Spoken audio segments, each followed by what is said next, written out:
Welcome back with the NCERT series. 8th class के NCERT हम discuss कर रहे हैं to our on YouTube channel that is history fox in the collaboration of Taiyari 360। तो last chapter में हमने discuss किया था the condition of the world around 18 to 19 century, around 17, 18 and 19 century हमने डिस्कस किया था। इसमें हमने डिस्कस किया था अबाउट रेनेसां के बारे में, इसमें हमने डिस्कस किया था अबाउट कैपिटलिज्म के बारे में, इसमें हमने डिस्कस किया था अबाउट द इंडस्ट्रियल रेवोल्यूशन के बारे में, कॉलोनियलिज्म के बारे में, इंपीरियलिज्म के बारे में हमने बात की, फ्रेंच रेवोल्यूशन के बारे में, अमेरिकन रेवोल्यूशन के बारे में बात की, हमने बात की नेशन स्टेट सिस्टम के बारे में बात की, हमने बात की सोशलिज्म के बारे में हमने बात की। इतनी बड़ी चर्चा नहीं हुई लेकिन उतनी ही हुई जो एनसीईआरटी में लिखा गया है। सो आज हम डिस्कस कर रहे हैं friends that is the India in the 18th century. India की क्या कंडीशन है 18th सेंचुरी में, ठीक है। इस चैप्टर को, ये chapter we are done with this chapter. Now in the second chapter, that chapter is very very interesting. ये चैप्टर बहुत ही ज्यादा इंपॉर्टेंट है, बड़ा ही ज्यादा इंटरेस्टिंग है और बहुत ही ज्यादा इजी है। तो इसमें हम डिस्कस क्या करते हैं, 18th सेंचुरी में इंडिया की क्या कंडीशन है। 18th सेंचुरी में इंडिया की कंडीशन ये है कि जैसे ही औरंगजेब की डेथ हुई, इंडिया जो है पॉलिटिकली जो है it was divided into number of parts में इंडिया डिवाइड हो गया। और सबसे बड़ी बात है मुगल एम्पायर का क्या हुआ। मुगल एम्पायर जो है ताश के पत्तों की तरह बिखर गया। औरंगजेब ने जो है one of the largest empire he had, जैसे ही उसकी डेथ हुई विद इन द 2 डिकेड्स और विद इन अ डिकेड, तो फ्रेंड जो आपका जो मुगल एम्पायर जो है, जो कश्मीर से कन्याकुमारी तक था, उसके छोटे छोटे पार्ट्स हो गए, शैटर्ड हो गया, रीजनल किंगडम का राइज हो गया। और मुगल एम्पायर के जो रूलर्स थे वो इतने वीक थे, जिनको हम लेटर मुगल्स बोलते हैं, वो इतने एफिशिएंट नहीं थे, वो इतने कैपेबल नहीं थे कि चीजों को जो है वो ओन कर सकें, चीजों को जो है वो कलेक्टिवली जो है वो संभाल सकें। जो जिसका रिजल्ट क्या हुआ, that was a rise of regional states. जिसका रिजल्ट क्या हुआ, स्टेट्स का राइज हो गया। So let us start, let us begin, but before that please subscribe the channel, share with the maximum people and revise it on a regular basis if you are serious about your preparation. So let us start. So what was the condition? That is, after the death of Aurangzeb, the Mughal started declining. After death of Aurangzeb, war of succession broke out. War of succession broke out होती है और Mughal empire के जो है उसके जो 3 बेटे थे, दैट इज मौसम, आजम एंड कामबख्श। और उसमें जो आजम जो है he became the ruler and he took the title of Bahadur Shah. तो आजम जो है, मौसम जो है ही बिकेम द रूलर, और मौसम टाइटल क्या लेता है, that is he became the ruler with the title of Bahadur Shah first.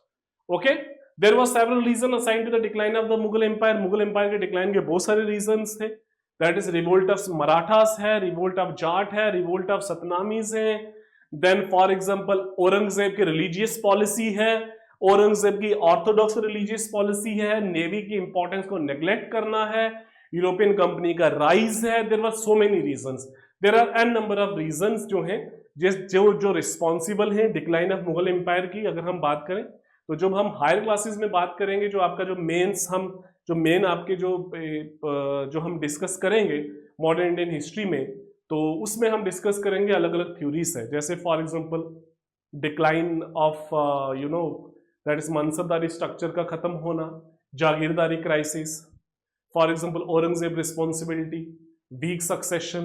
There were an number of reason for the decline of Mughal empire. लेकिन जो इस पर्टिकुलर किताबों में 3-4 रीजंस के बारे में ही मेंशन किया गया है, और ये 3-4 रीजंस कौन कौन से हैं, that is the revolt of Marathas, revolt of Sikhs, revolt of Jats, revolt of Satnamis, the other responsible and others responsible for the decline of the Mughal empire.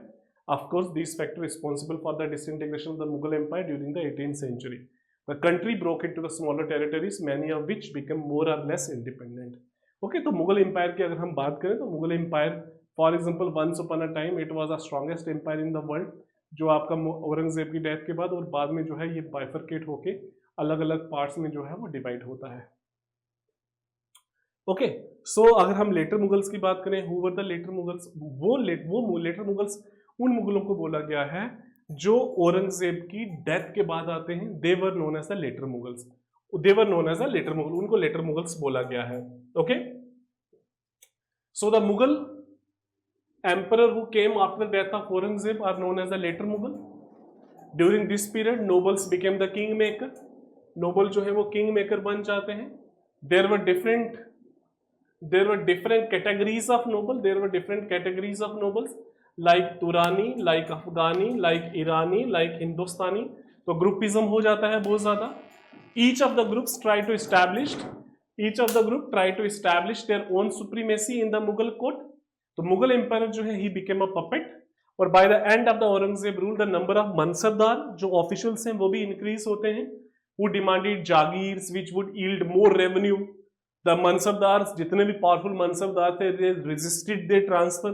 तो मनसबदारी क्राइसिस आता है, तो there were several reasons for the decline of the Mughal empire, and of course there were foreign invasions as well. Nadir Shah की invasion होती है, नादिर शाह की invasion है 1739 में.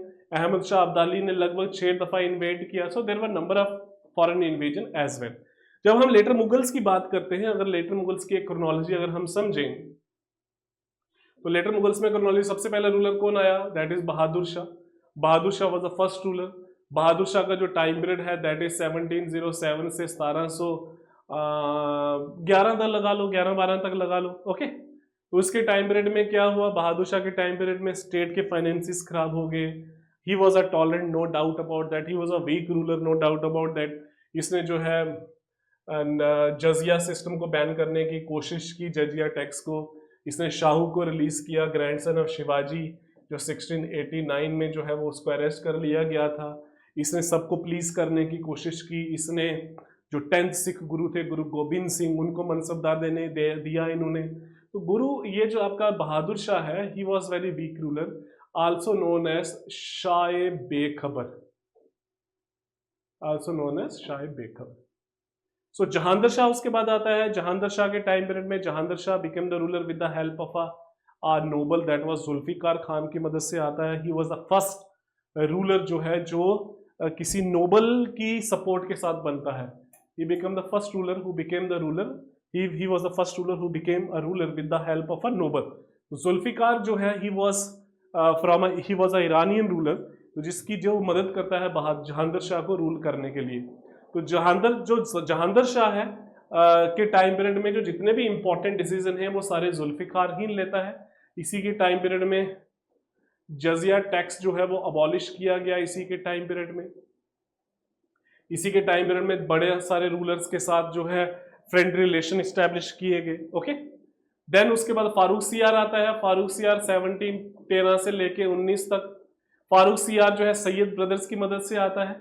That is Syed brothers, that is Abdullah Khan and Hussain Ali, they were the king maker. एक वजीर बनता है, एक मीर बख्शी बनता है. सैयद ब्रदर्स ही सारी चीज़ों को कंट्रोल करते हैं, चाहे वो रिलेशन विद द जाट हैं, चाहे relation with the Sikh empire है, चाहे relation with the you can say that Marathas हैं. इसी के टाइम पीरियड में बंदा बहादुर को भी डेथ सेंटेंस दी जाती है. देन उसके बाद रफ़ीउद दराजत और रफ़ीउद दौला जो है, ये दोनों जो हैं ये 1719 में ये भी आता है और 1719 में ये भी आता है. ये फरवरी से जून तक रहता है और ये सबसे जुलाई से लेके नवंबर तक रहता है. तो इनकी इतनी कंट्रीब्यूशन है नहीं है. Okay, then he became ruler for a 4 month. Okay, then उसके बाद रफ़ीउद दौला जो है he also took the title of Shahjahan. Then Mohammad Shah आता है. मोहम्मद शाह का टाइम पीरियड जो है 1719 से लेके 48 तक है. He was also popularly known as Rangila, इसको मोहम्मद शाह रंगीला भी बोलते हैं. मोहम्मद शाह के टाइम पीरियड में ही नादिर शाह की इन्वेजन होती है. मोहम्मद शाह के टाइम पीरियड में ही मुगल एम्पायर की जो वीकनेस है वो एक्सप्लोर की होती है, एक्सप्लॉइट की जाती है, मतलब वनरेबल हो जाता है मुगल एम्पायर 1739 में. और बैटल ऑफ करनाल होती है जिसमें जो है Mohammad Shah Rangila was defeated in the battle of Karnal. तो इसी के टाइम पीरियड में जितने भी रीजनल किंगडम्स हैं, निजामुल मुल्क, सदत खान, चिन कुलिच खान, मुर्शिद कुली खान, ये सारे इंडिपेंडेंट हो जाते हैं. देन अहमद शाह का टाइम पीरियड जो है 48 से लेके 54 तक. इसके टाइम पीरियड में अहमद शाह अब्दाली की कंटिन्यू रेड रहती है. ओके, देन उसके बाद इसी के टाइम पीरियड में इसका जो वजीर है become very powerful. Then Alamgir जो है दैट इज 54 से लेके 59 तक. अगेन अहमद शाह की अब्दाली रेड कंटिन्यू रहती है. इसी के टाइम पीरियड में बैटल ऑफ प्लेसी होती है. देन इसी के टाइम पीरियड में जो है British East India Company Bengal को कंट्रोल में लाते हैं. देन शाह आलम है. शाह आलम का जो टाइम पीरियड है 1759 से लेके 1806 तक. शाह आलम के टाइम पीरियड में जो है अगेन अहमद शाह अब्दाली की कभी भी कंटिन्यू रहती है. उसकी इन्वेजन इसके टाइम पीरियड में जो सबसे इंपॉर्टेंट है that is the third battle of Panipat होती है. Ahmad Shah Abdali defeated Marathas, the most historical, the most important. most significant battle during the time period of Shah Alam. Okay, then Akbar second का जो टाइम पीरियड है 1806 से लेके 37 तक. ओके, राजा राम मोहन राय को टाइटल दिया जाता है राजा का और इसको भेजा जाता है इंग्लैंड में for to increase the pension of Akbar second. Then Bahadur Shah Zafar जो है, he was the last ruler, he died in 1862. he participated in the revolt of 1857. so this is the later Mughal. ये later Mughals हैं. इन्हीं के time period में आपकी regional kingdoms भी आती हैं. Later Mughals never weak. Later Mughals की अगर क्रोनोलॉजी की बात की जाए तो टोटल 11 रूलर हैं. लेटर मुगल्स की बात की जाए, मोहम्मद शाह रंगीला के टाइम पीरियड में मैक्सिमम डिसइंटीग्रेशन हुआ. मोहम्मद अगर हम शाह आलम की बात की जाए उस टाइम पीरियड में he become the first pensioner. और बहादुर शाह सेकंड जो है, he was the last Mughal emperor who participated in the revolt of 1857 and he was buried in Rangoon. Burma में उसको डिफाइन किया गया है, वो दफनाया गया है. बंगाल की अगर बात की जाए, बंगाल का रूलर कौन? मुर्शिद Quli Khan. he was the founder of Bengal state. initially he was appointed as a दीवान. इसने नई सिटी बनाई मुर्शिदाबाद, वहाँ कैपिटल किया गया. इसके सक्सेसर जो हैं देवर वीक सक्सेसर, बट इन्होंने कुछ बंगाल को रिफॉर्म करने की कोशिश की गई.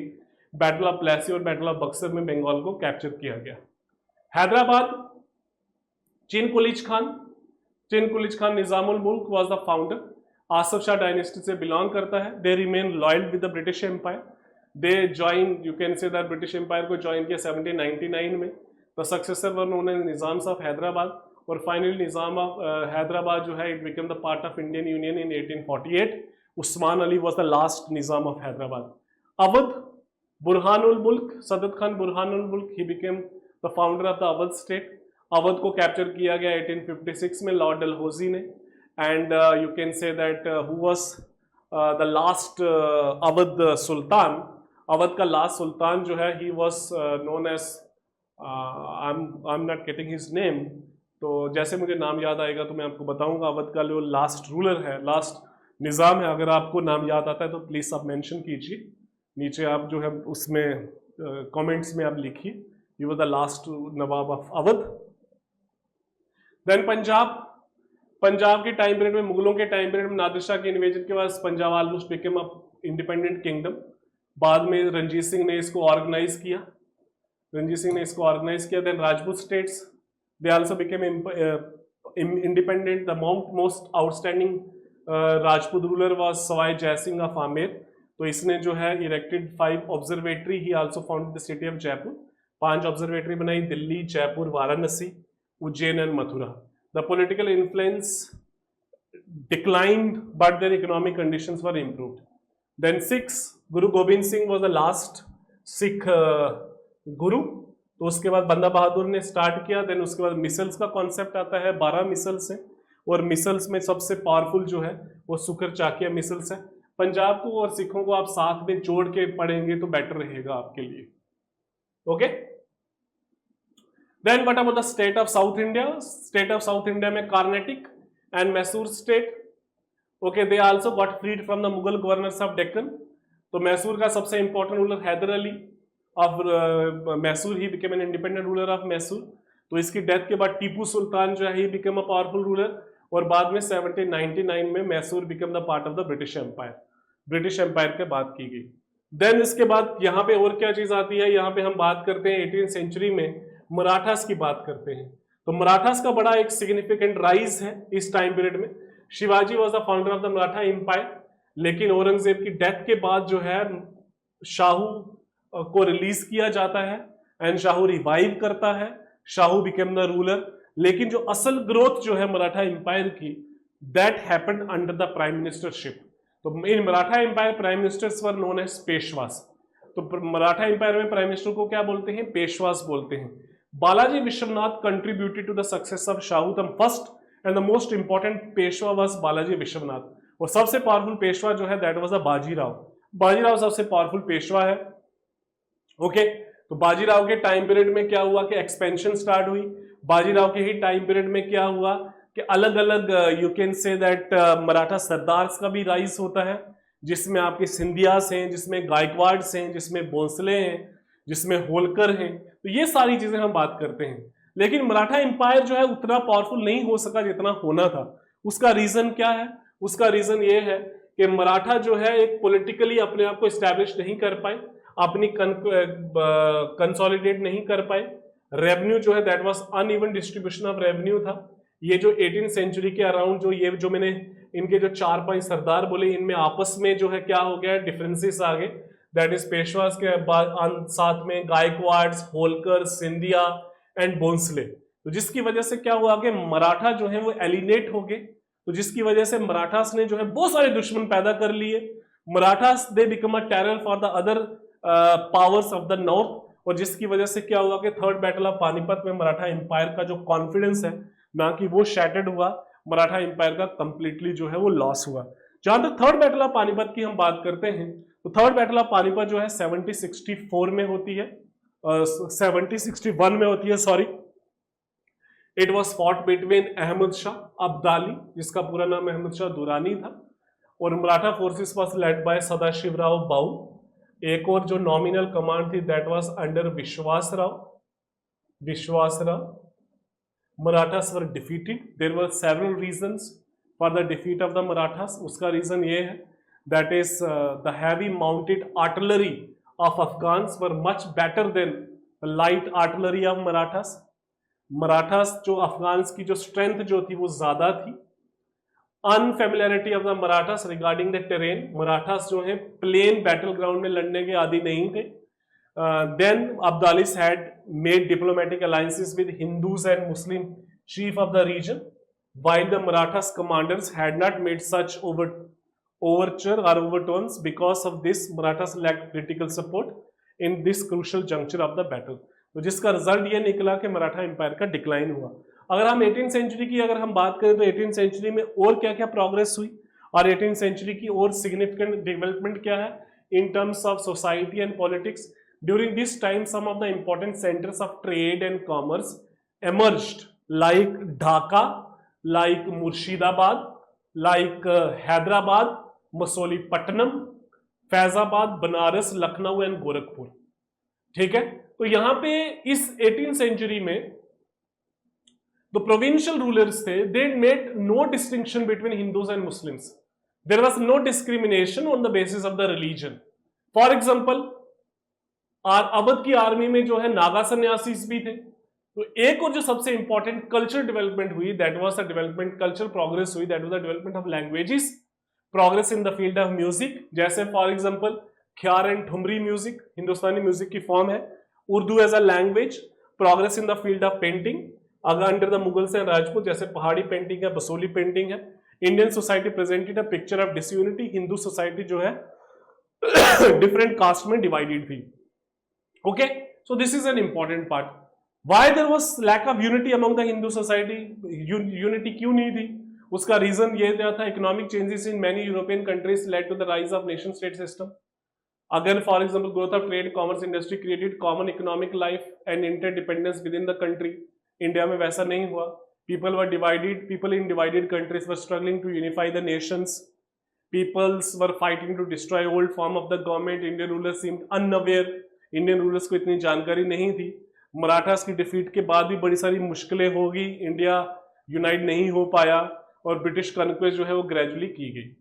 अगर हम फॉर एग्जांपल अगर हम इसमें ये जो आपकी एक्सरसाइज है इसमें आपको आंसर करना है यस और नो में। Okay, the Peshwas were the most powerful leaders among the Marathas. Yes, of course they were the most powerful leaders among the Marathas. Marathas में सबसे पावरफुल लीडर थे Peshwas. Bahadur Shah succeeded to the imperial throne peacefully? No, there was a battle, there was a war of succession. Nizamul Mulk was overthrown by the Sayyid brothers.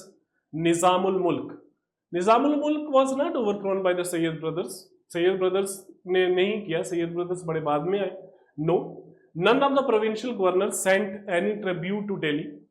ऐसा नहीं था, कुछ provincial governors भेजते थे बाद में अपनी मर्जी से। Soon after the death of Aurangzeb, the Sikh became independent. No, Sikh को टाइम पीरियड लगा। सिख जो है at the end of the 18th century में आजाद हो गए। उसके बाद जो है Banda Bahadur was defeated. Nadir Shah was resisted by all Indian rulers when he invaded. No, he was not resisted by the all Indian rulers. Nadir Shah ने बड़े इजीली जो है इंडियन रूलर्स को कैप्चर किया। Okay, then there was some other terminology that is chauth. Chauth was a tax, 1/4 tax लेते थे। कौन से?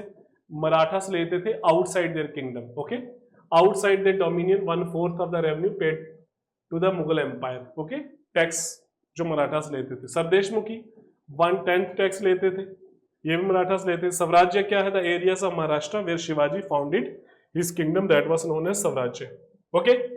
देन अगर इसको हम मैच करें, हैदर अली, हैदर अली जो है he was the ruler of Mysore, Haider Ali was the ruler of Mysore. Chinqilich Khan, Chinqilich Khan was the first Nizam of Hyderabad. Bajirao, Bajirao was जो है he held the post of Peshwa, okay. Safdar Jang, Sawai Raja Jaisingh, Sawai Raja Jaisingh was the ruler of Jaipur. Hussain Ali Khan, Hussain Ali Khan was one of the Sayyid brothers. Safdar Jang he was the Nawab of Awadh, okay. So this was the important chapter. अगर हम ये कुछ चीजें और important है, आप ये देख सकते हैं कौन कौन सी है। डिसइंटीग्रेशन ऑफ मुगल एम्पायर, ये ओवरऑल जो है, ओवरऑल क्या है, ओवरऑल समरी है जो हमने सेकंड चैप्टर में डिस्कस किया है, okay. So with this we finish the second chapter of NCERT, 8th class NCERT. You can subscribe our channel, share with the maximum people, and if any doubt, you can comment on it. Thank you so much.